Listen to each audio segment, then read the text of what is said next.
with Balanle Olukani. She is a popular television broadcaster and filmmaker, and she joins us now from Lagos. And thanks so much for joining us on what we can see has been a tumultuous couple of days in Nigeria. You know, what were you hoping from this election? And what do you think Nigerians ended up with here? We saw a glimpse, really, there of the chaos, of the confusion, and the fact that things are still so tense. Yeah, so I think when it comes to what were we hoping, INEC, the body that is conducting the elections, passed an electoral act in 2022. And pretty much the electoral act said that the results were going to be transmitted on their platform. So it was going to be an electronic transmission. Once the votes were done being correlated and counted at the polling units, right after then, they had a device that would allow them to capture the results from the polling unit, and it was going to be transmitted and uploaded directly onto a platform that every single Nigerian would have the opportunity to be able to see the results. That did not happen. You saw situations where INEC officials, the people who were conducting the elections at the polling units, refused to upload the results. You saw situations where they said that they didn't have the ability to, that the device was slow. And even more so, the actual portal that has the results, up to now, up to 50% of the polling units' results have not been uploaded. So the question I think all of us are asking is, at the coalition center that's happening right now in the counting in Abuja, what are you guys counting? Like, what results are you showing us? Number two, a lot of the results that are being uploaded onto the database do not compare with the results that people took pictures of on their phone. I think what people have to understand is that Nigerians didn't just vote and leave. They stayed at their polling units till 1, 2 a.m., 3 a.m. and counted those results with the INEC officials. And so we all have proof of what actually happened at our polling units, and we have pictures of it, and we're seeing that it's not the same thing that they're telling us at the polling center, correlation center in Abuja. It feels like it's just basically they're lying to us right to our faces, and there seems to be no responsibility for that. This election is not just important, it is make or break for Nigeria. I can hear the emotion, obviously, and as you point out, this was supposed to be technology that was supposed to make things more transparent, not less so. I take your point. People are posting these results and the discrepancies all over social media. I've seen them for myself. Now, to give an example, where you are, you voiced particular concern about Lagos. Why? What did you see there that told you we're being lied to? Lagos State is, when you think about Lagos, Lagos is a metropolitan city. We all know the role and the power that social media has, especially in Lagos. A lot of people in Lagos are tired of the ruling party.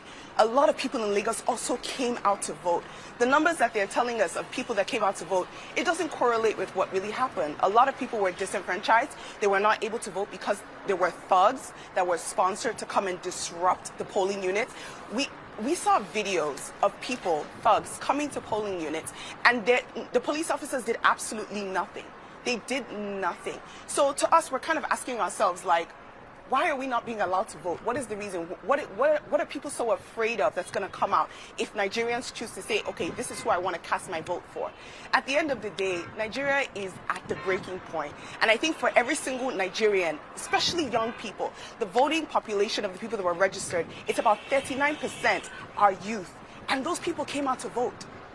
They came out to vote. The numbers are not correlating with what they've said. Not only that, this afternoon, we actually had PDP, which is one of the opposition parties, and they didn't even win Lagos. They specifically said that the numbers that INEC presented does not correlate with with the amount of people that came. They have different numbers. Because what you guys need to understand is that at the end of the day, all the parties, they made sure that they were doing their own counts. Because we all knew that INEC was going to do something like this. It's interesting, though, because they're observers and they serve a purpose, and people are seeing these discrepancies. And we have heard specifically from Nigeria's youth with all the passion and all the frustration that you're expressing to us now. And what happens now, I have to ask you? This election has clearly fallen short so far, and yet you know that the Nigeria's Electoral Commission has already said no way, we're not doing a redo here. As far as we're concerned, they've rejected the claims from the opposition parties saying, look, these elections have been fair. They've been fine. We will continue to tally the votes.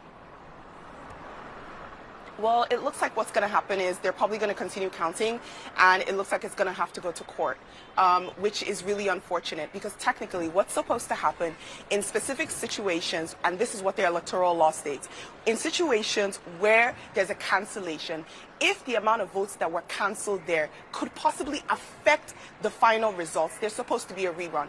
A lot of the polling units, the amount of votes that were canceled is going to affect the final results. So what is really interesting is to see how we're supposed to be in a democracy. They're the ones that passed they're the ones that drafted the Electoral Act, but yet they seem to not be adhering to it. Just for the fact that the results have not been transmitted, and up till now they're still choosing not to, that alone in itself questionable, and it shows that INEC is not only they've been compromised, they're also not being transparent, and they have not conducted a free and fair election. And if that's not happened, then technically we're supposed to have another election. I know you're going to give me blowback on this, but some people would say, look, Nigeria is in its adolescence in terms of a democracy. This is a very large country. Obviously, when you look at the number of registered voters, this is a large task. They are still counting. The results are in no way, shape, or form official right now. Well, what do you say to that? To say, like, look, patience, just give us some time here. I think the issue is it's not really about patience. It's the fact that INEC has chosen not to communicate and address the issues.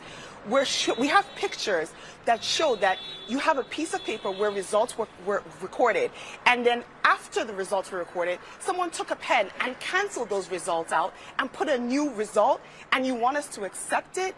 That's the issue, is that, can you, INEC, explain that? So we're finding that the chairman is not communicating with us. I think a lot of times when you think about the institutions of Nigeria, they're so used to just carrying on and doing whatever they want without accountability. But Nigerians have finally woken up to the point where we're saying, no, you must be accountable to us. We're a democracy. If you ask us to come out and vote, we cast our vote. We expect the results to reflect who we voted for, not who you've been paid to say is going to win. So there has to be accountability. If not, the INEC chairman needs to go ahead and step down and resign. If he's unable to do his duties based on what he's supposed to, it's the Independent Electoral Commission. It doesn't feel like they're being independent right now. Yeah, and we see you and other people in Nigeria, the youth in particular, demanding their franchise from the Electoral Commission. A lot of this is born of the unexpected results of Peter Obi, who I believe you support. He is the next generation, as it were, and yet it seems like a 70-year-old from the ruling party right now is in the lead. What do you think it will mean here if indeed there isn't that generational shift? And what is Nigeria's youth looking for in terms of this perhaps being more of a movement that will continue, not just for this election? The movement has already started. You have to, when you think about where this came from NSARS, and this came from us finally demanding that we're treated as citizens of our country.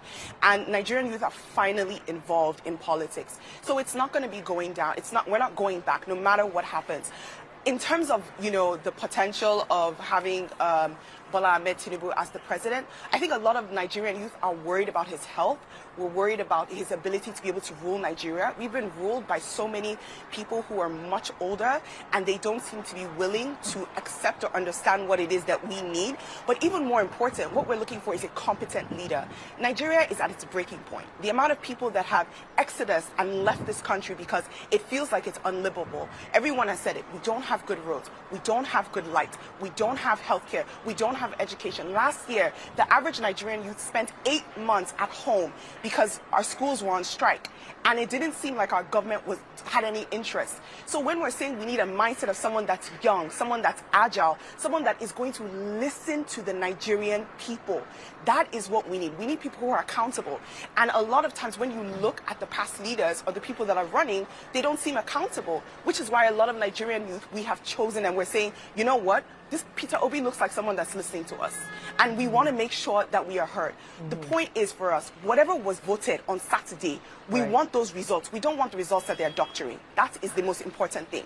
If we know that these results are free and fair, whoever wins, wins. But right now, what they're giving us is not what we voted on Saturday. Okay, and we will leave it there for now, but certainly we hear your passion, and you've given us great insight into what's going on now as we see the fallout from this election. Thanks so much. Appreciate it.